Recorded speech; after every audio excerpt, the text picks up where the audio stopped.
السلام عليكم ورحمة الله وبركاته. كلنتي wanaagsan asxaabay meel kasto aad joogtaan ku soo dhawaada barnaamijkeena habeenimo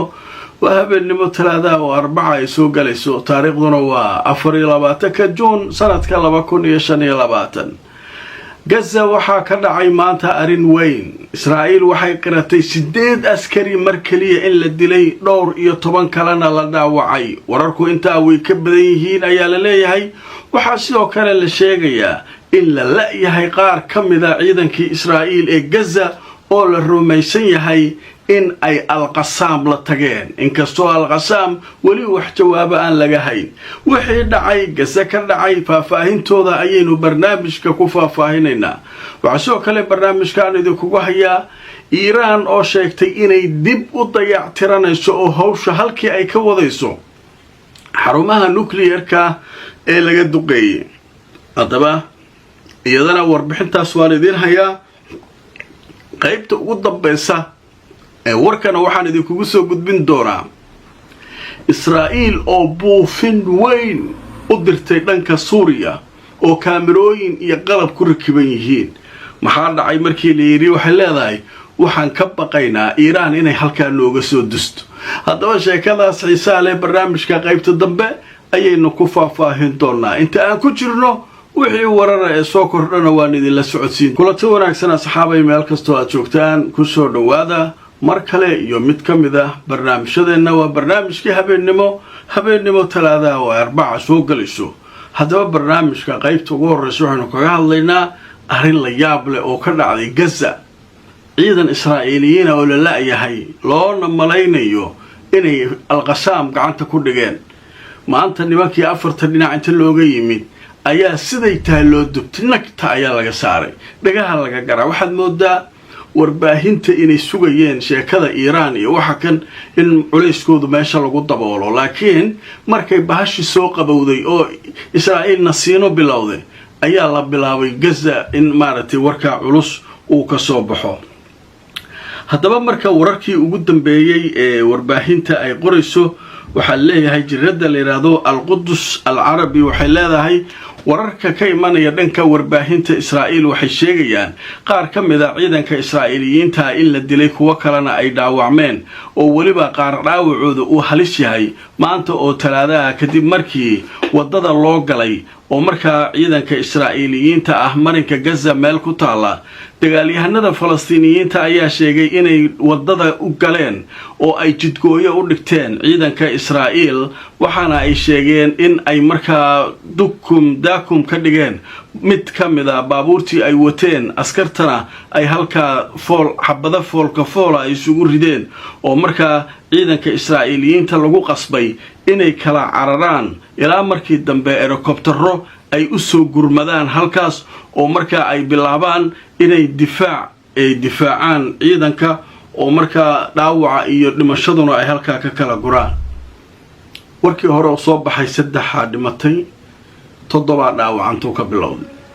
way soo socotay 15 oo dhaawaca gaaray. hadda oo aan idin la hadlayo laga yaabo inay ka sii badato. Israa'iil laftirkeeda ayaa war soo saartay. haddaba Al Jazeera waxay leedahay warbaahinta Israa'iil hadda waxay leeyihiin tirada askarta la dilay koray u kacday deegaanka Khan Yunis ilaa 8 askari ayay maraysaa. warbaahintu waxay sheegayaan in tiradaasu ay kor u kacday kadib markii jidgooyo cajiiba oo la yaab leh ay markaa u dhigteen Falastiiniyiinta deegaanka la yiraahdo Khan Yunis halkaasoo dhibaato xoog leh loogu geystay. qaar waa la dilay qaar waa la dhaawacay baabuurtoodii qaar waa la gubay way yaaban yihiin qaaraa firxaday marka way carareen intee u carareen halka waa laga yimid inta waa laga yimid xagga meel u carreena la garan lahayn. waxa la yaab leh helicopteradii meel duqeeyaan ma yaqaanaan askartoodii meel ku jirtay ma yaqaanaan ma meel ku gambanayaan ku dhunteen ma banaanka u soo baxeen qoraxda isla dhacday meesha waa mugdi sheekadu waa xun tahay askartii qaar la'ay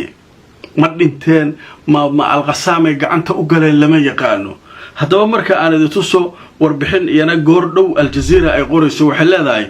warfaafinta Israa'iil ama warbaahinta Israa'iil waxay leeyihiin tirada askarta kore u kacday looga dilay Khan Yunis dhanka kale waxay sheegayaan in deegaanka Khan Yunis la sheegayo in askarta maqan la isku dayayo sidii loo soo heli lahaa askartaas oo ciidamada maqan oo la laayahay kamida askarta tiradooda xataa lama yaqaan inta taa ma la oga intaas maqan xataa ma Allah laakiin waxa leeyahay askara maqan ma meel gooniye galeen ku dhuumanayaan ma meelaha ku dhinteen ma alqasama hore u jiidatay lama yaqaano waana mugdi qoraxda meesha waa dhacday halkaas marka baaritaan ku socda markaas wareerka taagan iyo kala orodka taagan waa yaabaysa marka video ay soo saareen ciidanka Israa'iiliyiinta markii weerarku ku bilowday iyagoo kala ordaya oo qaar guryaha galayaan qaar kala cararayaan ayaa la soo bandhigay waayay qodobka marka cajiibka ah wixii warar ku soo kordha waan idin la socodsiin doonaa xaaladdu askarta in la helay inay qasaam soo hadli doonto Abu Ubayda ba soo hadli doonay leeyihiin hadii maartay hawsha ay sidaa noqoto qodobkaas halkaas kaga gudbaynaa qodobka labaad waxaanu kaga hadlaynaa Iran ayaa war cusub soo saartay Iran waxay taagan tahay wixii aan ku dayactiran lahayn goobaha nuclear-ka waaba sii haysanay marka hore diyaarsan waa ogeyn meeshaan inay mar la soo weerarayo Mareykanka u hanjabaya Yuruba u hanjabaysa Israa'iila u hanjabaysa waa la ogeyn laakiin hadda waxay dhaadeen horaaba ka habaysanayna dayactirkiisu waaba loo diyaarsan Israa'iil waa qaraato waaba yaabtay haddaba markaa tusoo wakaalada wararka Anadolu waxay leedahay Iran waxay sheegaysaa inay markaa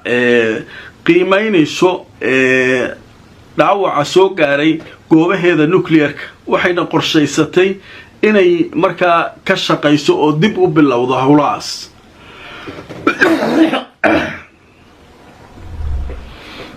haddaba madaxa hay'adda atomiga Iran ninka la yiraahdo Mohammed Islami ayaa wuxuu sheegay inay diyaar u yihiin sidii ay u hagaajisan lahaayeen goobaha dhibaatadu ay ka soo gaartay iyagoo horeyba diyaar ugu ahaa oo fiirsada horeyba diyaar ugu haynay hawshaas marka nimanka Iiraaniyiinta marka meesha waxay ka muujinayaan waxaana wali waa haysanaa waay ninkii been loo sheegayay nuclear-ka laga baabiyay Iran la lahaa wax ka jira ma jiraan ay leeyihiin waayahay hawshaas halkaas mare wararka kale ee soo kordhay waxa kamid ah abaanduulaha ciidanka Israa'iil ayaa hadlay wuxuu leeyahay maadaama culayskii Iran uu hadda xoogaa naga degay waxaynu u jihaysan doonaa dhanka Gaza xaggeeda ayaan xooga saari doonaa dhanka kale waxa isaguna dhacay mudaharaadyo waaweyn ayaa ka bilowday caalamka oo markaa lagu taageerayo shacabka Falastiiniyiinta oo la leeyahay waa in wada hadal kasta oo bariga dhexe ku saabsan Gaza lagu soo daraa haddii kale wax ka hagaaga male sheekadan meesha marka hore ka qasantay waa halkaan la leeyahay sheekadu halkaas maray dadka marka dooda qaba waxa kamid ah madaxweynaha Turkiga Erdogan ayaa isagu wuxuu leeyahay arinka waa in maartay bariga dhexe oo dhan xaaladiisa hal mar laga fariistaa haddii kale waxa kan way soo noqonayaan kala orodka kala cararka wala hawdka waa aragteen cidaysa saameyn malawley marka hawshaas iyaduna halkaas ee taala mudaaraadyada marka Yurub xataa way ka dhaceen maanta waxay ka dhacayaan magaalada la yiraahdo Brussels ama Brussels ee caasimada Belgium halkaas oo wasiirada arrimaha dibadda ee Yurub ay kulan ku lahaayeen ayaa dad fara badan oo mudaaraadaya ay halka isugu yimaadeen qadar xayisiisa kadib waxaan idin hayaa sheeko kale oo xiiso leh nimanka Israa'iiliyiinta wali way ka baqayaan Iran baqdinta ay qabaan ma maleey kartid waxay leeyihiin bombala weyn oo kaamirooyin lagu xiray ayaa hawada Suuriya dul maray deegaanka Darca la yiraahdo muxuu qabanaa bombala waxay leeyihiin nimanka Iiraaniyiinta droniskooda halkaan inay looga soo dhuutaan laga yaabaa oo maartay nagta naga saaraan marka meel kasta iska ilaalinayna nimanku niman caadi maaha waa imtixaan marka nimankii cabsidooda iyo bombalahoodii ayaan ku soo qaadanaynaa qaybta dambe bombalaha waxaan ula jeedaa buufin weyn macnaa midkii jeega xirka uu Mareykanka ku tuuri jiray oo kale kulanti wanaagsan asxaabay meel kastoo aad joogtaan kusoo dhawaada barnaamijkeeni habeennimo qaybihii ugu dambeeyay barnaamijka ayaynu maraynaa qaybtan waxaynu kaga hadlaynaa Israa'iil oo weli hoyan la xabad joojinta iyo waxa Iiraan ciilka ay qabto iyo ragga ay ka dishay iyo waxay isleedahay maalin waa idin gaadi doontaa idinku Soomaaliland gaadin mar waa idin gaadi doontaa markaas raggii mas'uuliyiinta weli godka kama soo bixinaa lagu leeyahay wararkii ugu dambeeyay warbaahinta Israa'iil waxay leeyihiin weli dawladii godka hoostiisa ku jirta war xabad joojinta mar hore ahayd shacabkii soo baxay oo godadkii ka soo baxay laakiin iyagii weli way baqayaan nimankii meelaha taagnaa jiray weli waa la ilaalinaa waxay leeyihiin Iiraan marayna gaadaba wayna soo gaadi doontaa marka xagee naga soo gali kartaa dhanka iyo Suuriya xageeda iyo noogu daran darca iyo dhulka iyo inay naga soo marto oo halkaas ay naga soo marto marka halkaas waxa leeyahay Mareykanka celinayana ma joogo Iiraan Suuriya iyo Ciraaq iyo dhulkan inta la soo marsiyo diyaaradaha waatii maalmahan oo dhan meesha ka soo socdeen haddaba marka ay tuso wargeyska la yiraahdo Ash-Sharq al-Awsat ayaa qoraya baaloonaad ama buufinno oo la yiraahdo buufinnada kuleylka oo marka ayaa waxa la sheegayaa in Israa'iil ay u dirtay hawada Suuriya iyadoo marka kaga hortagaysa cabsida ay ka qabto dhanka Iiraan inay wax ka yimaadaan khabiir dhinaca militariga ayaa sheegay Tel Aviv inay weli cabsi ka qabto in halka ay ku sugan yihiin oo ay joogaan kooxo iyada dagaalkeeda raba oo laga yaabo inay Iiraan soo isticmaasho u fiirsada darca meesha waxa jooga qolo u dhaarsan Israa'iil oo Israa'iil waa ka shakisata qoladaas marka haday soo isticmaasho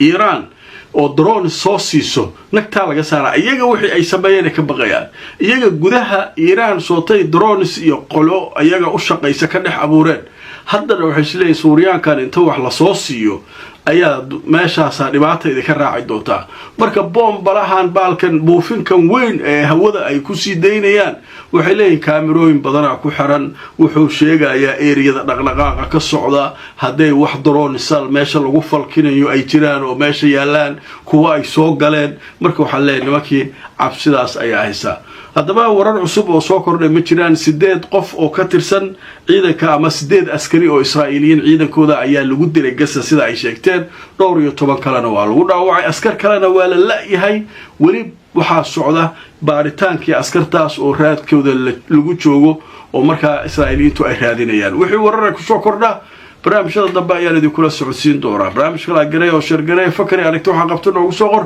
qaybta comments-ka iyo fariimaha inta aan mar kale kulmayno asxaabay nabadgelyo